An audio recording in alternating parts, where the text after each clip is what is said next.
A woodworking project here. I'm going to be making some serving trays as Christmas presents, but this will work with any tile really. Glued 3 1x6 pine boards together.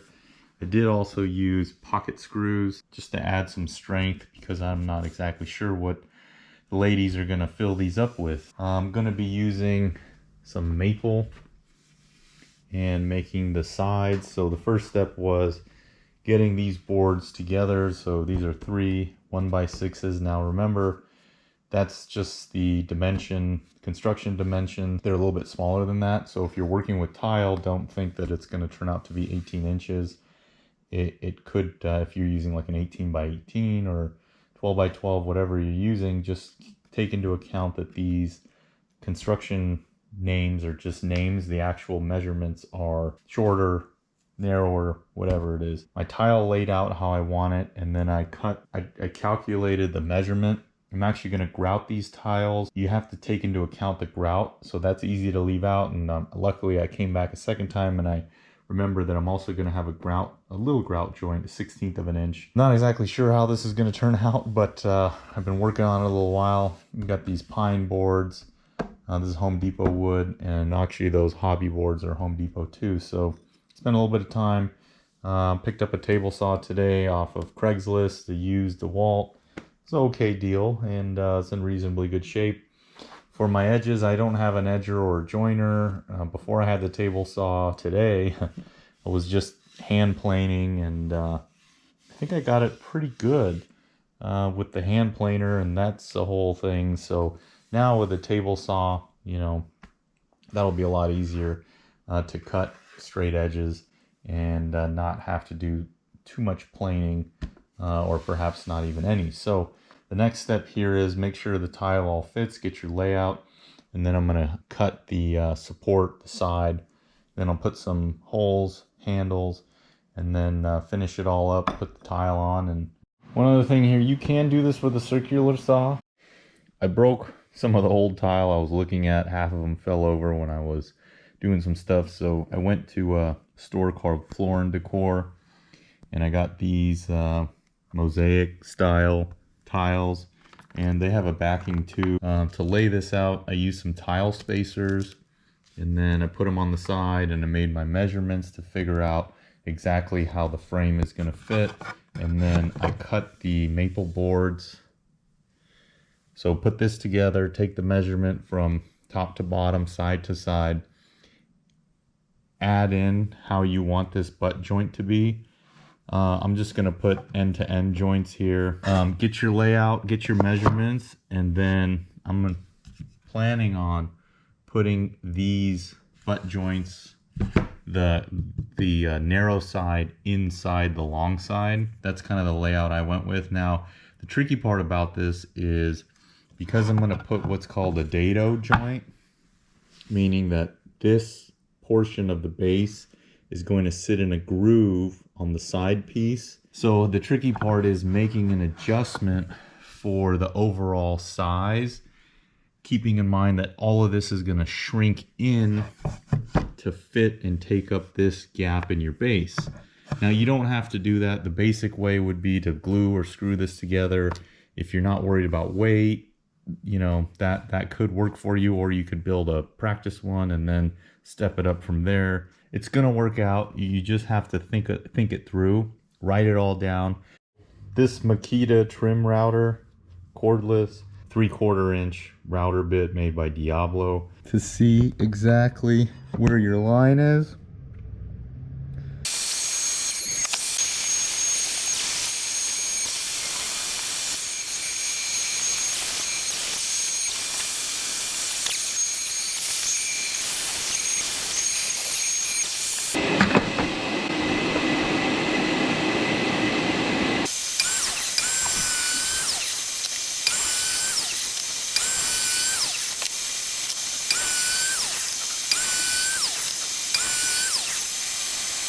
a little test fit here of this serving tray project.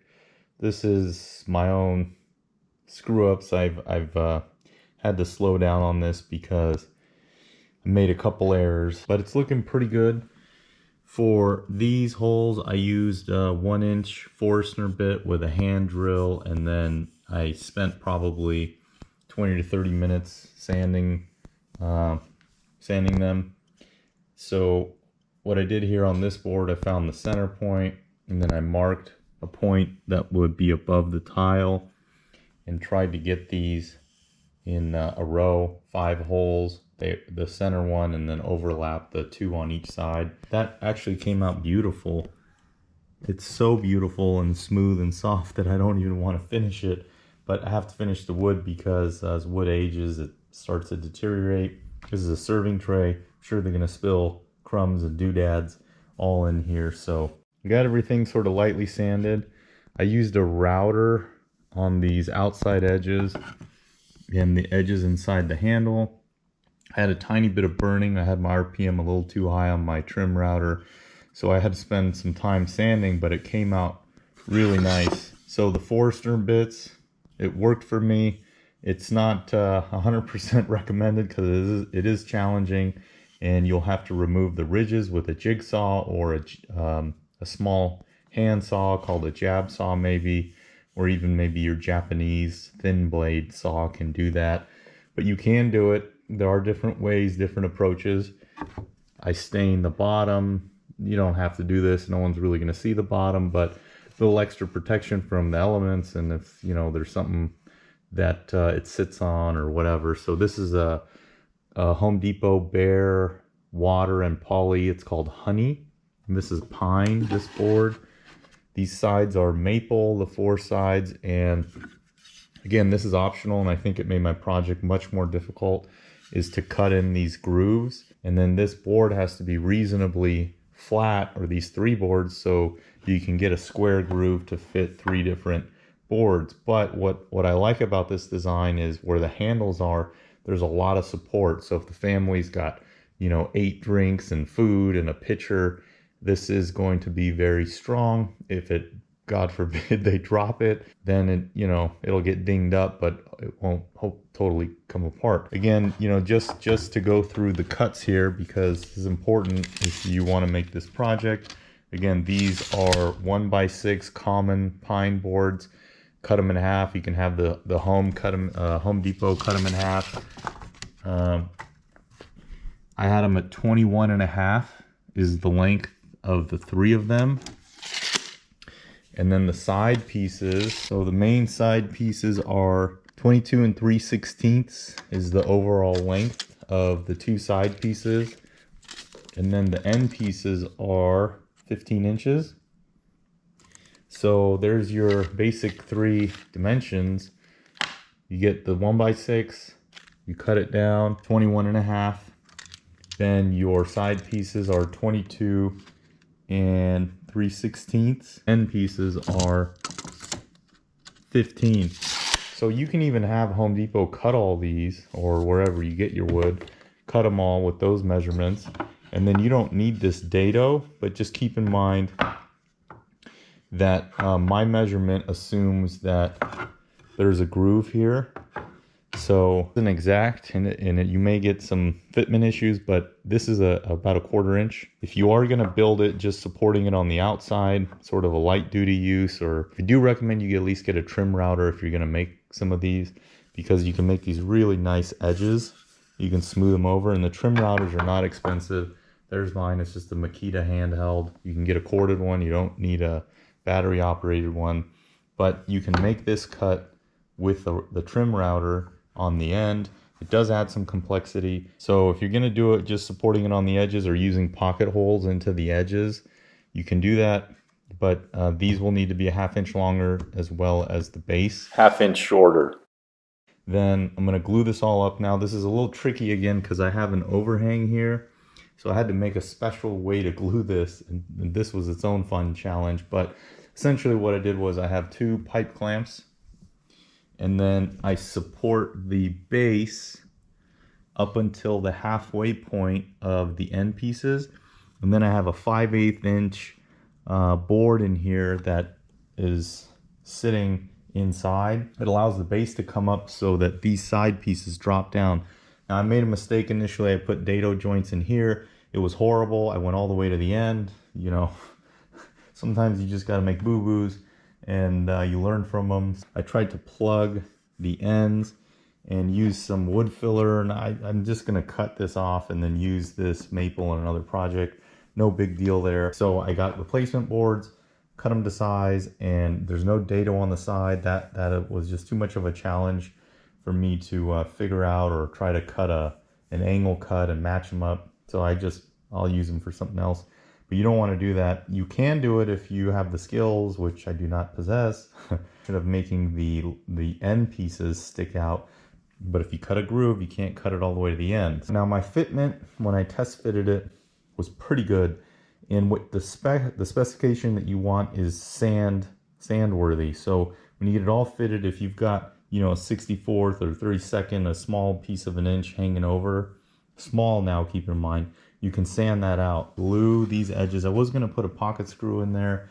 You can do that, but I don't think I'm going to need it because these are not really going to have weight, and the glue is pretty strong. These wipe down with a damp cloth, also making sure to wipe the edges. Now one thing is, I put these little marks that correspond to marks because when I did my test fit, I had to move the pieces around to get them to where they were working well. Using Titebond 3, if they want to use some cleaning materials, which really shouldn't, but you never know what people are going to do. So I went with the Titebond 3. Quick tip here. I've got a tiny bit of gap, and the way to fix this is to make perfect cuts or to glue up perfectly. But if you can't, pretty easy fix is take some sawdust, with technically sanding dust. If you have a sander with a bag, put some sanding dust out and then add some glue, mix it up. And this will make your own little wood putty. Now I whittle the end of a little wood stick down so I can put this on. So I spread it over the joint I'm trying to cover. Try to push it in with the ends of the stick. Then just take off the excess. And the finishing touch here is rub it into the joint, and then that joint disappears. Let this dry, and then you sand it off, and then it'll take stain and it matches your wood because you're using the same sanding dust. And by no means am I a pro, but even the pros have to use this. Everything else is pretty good. Got everything sanded up, went 120 then 220. These corners were not perfect, but sanding pad, it's like an eraser. Erase some of your little minor mistakes. Wiped this all down, got it all sanded finally from 120, 220, then to 400. And then applied this water-based pre-stain wood conditioner. Don't technically have to do this for some of the hardwoods, mostly for pine, but figured to help get a perfect or good finish, why not? Takes about 20 minutes. Top of it, we're going to be using a water-based stain with poly. This is color Honey. It's been a little bit challenging. It's coming out very rustic because the pigment is pooling, and I'm trying to keep it from being way too dark in some areas. So I've kind of sanded it down after the first coat, and I don't know, it could come out all right. It looks a little, to me it looks kind of like it's unfinished, but we'll see. We'll keep coating this and sanding a little bit and then get closer and closer. Like rustic, this is how it's coming out. The trick here is the pigment and the polyurethane are together, so when the pigment comes out, you got to spread that out. Don't start in a corner, start in the middle. Then you can spread that pigment or the color that comes out and then work it into the board. So kind of a learning on the job, but it's coming out pretty well. We're putting grout on this surface, and grout contains water, and water is going to come out of the grout. Well, if we don't want a water stain in the wood, then we need to do something about it's going to push water out. So I want to make sure to get a coat of stain on this surface, and then I'm going to build up another little coat in this bead. Thick, and get some in the pocket holes. Not a lot, but just enough to put a nice little layer. Right, so I got the stain to where I'm happy with it. Got this coat in here of stain and poly, and it dried and we sanded it a little bit, cleaned out all the sanding dust. Now I'm getting ready for the tile, so I hope one tube is enough of this quick setting epoxy. And in looking at my tile, I think I'm gonna have to put a dab on every single one. So if I run out, that's okay, I can work around that. I'm only gonna be doing it in little steps. Also got these 1/16 T spacers. If you can't find T spacers, you can get these 1/16 tile spacers. So I'm gonna put the spacers in. I'm gonna set one down. So set them down upside down, so that way I know which ones I've done and I haven't done. I'll put the spacers in here just as a final check to make sure I have enough space, and it's nearly perfect. Now some of these strips are bowed. You can see here these are closer than the end. Not much I can do about that. I can try to squeeze a spacer in there to straighten out the mesh in the back. Make sure that you are cognizant of needing a spacer up top, one in that gap there for the epoxy sets. So I'm not going to mix up too much. I'm just going to try to get one down and try to put enough to mix one. I'm going to use a disposable cup and mix it in there.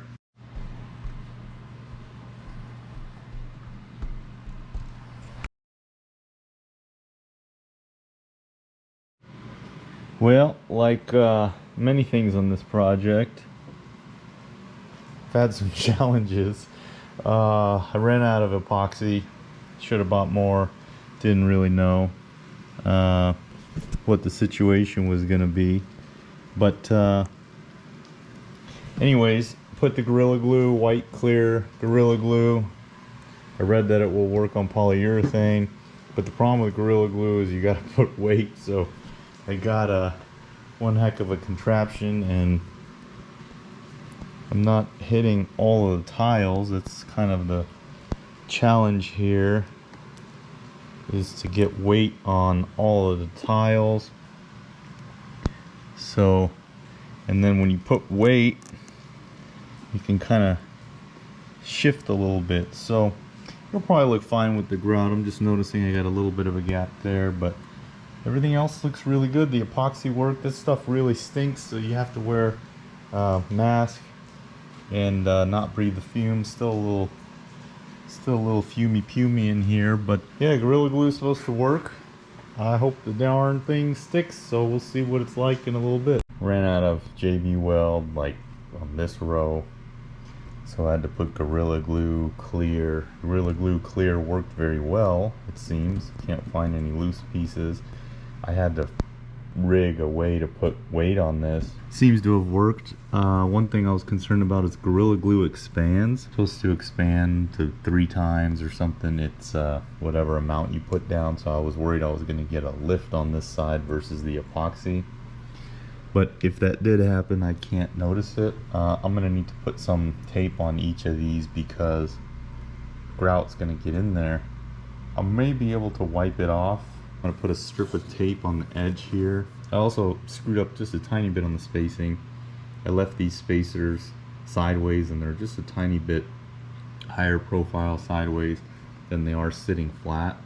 So had this whole thing been loose, you know, I could have adjusted it a little bit more. You know, when you start putting stuff down, it's difficult when you're working on this side to keep in mind this side, and when the grout goes in, I think it's going to be just fine. Got the corners, little tape.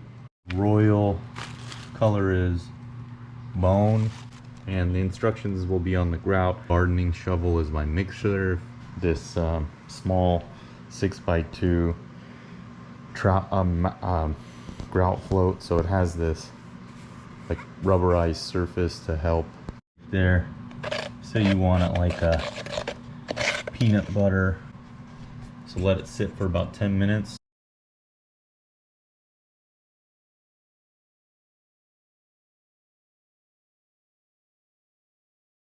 Got this wiped down. My sponge has a microfiber on the back. That's very helpful to get the haze off. To wait about 20 minutes until the grout kind of sets and sponge around. And you want to test these joints. You can put your fingernail in it. If it leaves an indentation, then it's already set. I do have one little high point here.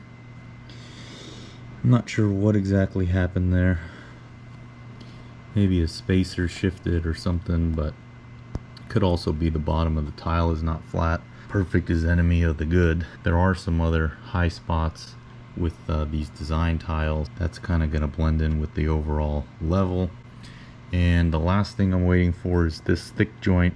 It's still a little bit soft, and I don't want to remove the tape yet because I think it could affect that joint. And if you have your wood finished, any of the grout just really slides right off. So overall, pretty straightforward. I mean, a little bit of elbow grease to get it finalized to do it this way. This is probably the hardest way to make one of these small tiles, custom fitting, trying to get it perfect. You know, when it dries on this edge, it'll be done, and I'll do some final shots, and that's the end of this project. We can deliver it.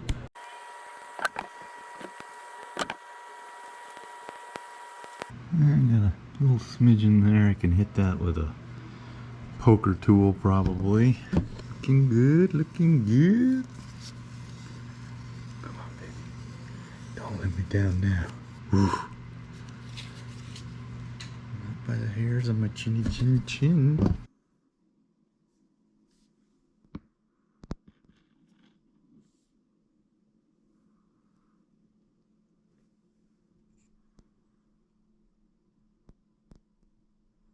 I think this turned out really nice. You can seal this grout. Probably will help to seal it, but I have read that the sealer may not bond to the wood and water can get underneath the sealer and sit there. So I don't know, probably end up sealing it, but this, for all intents and purposes, is finished. It came out really beautiful. It's not too heavy. Would I do it again if I made another one this way? Probably not. I would probably try to do less time consuming, easier matchup joinery, whether that would be like the dovetails or even hardware fasteners and just plug, you know, I don't know. I'll play more with this design.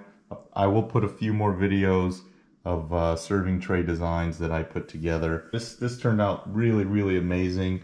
The finish here, I had made a mistake, and the mistake turned into a design feature and a plus, I think, with this sort of antiqued look that came from screwing up my first coat of stain, sanding the bad areas, but then not leaving the good areas with the first coat, and then it gave it this this effect. So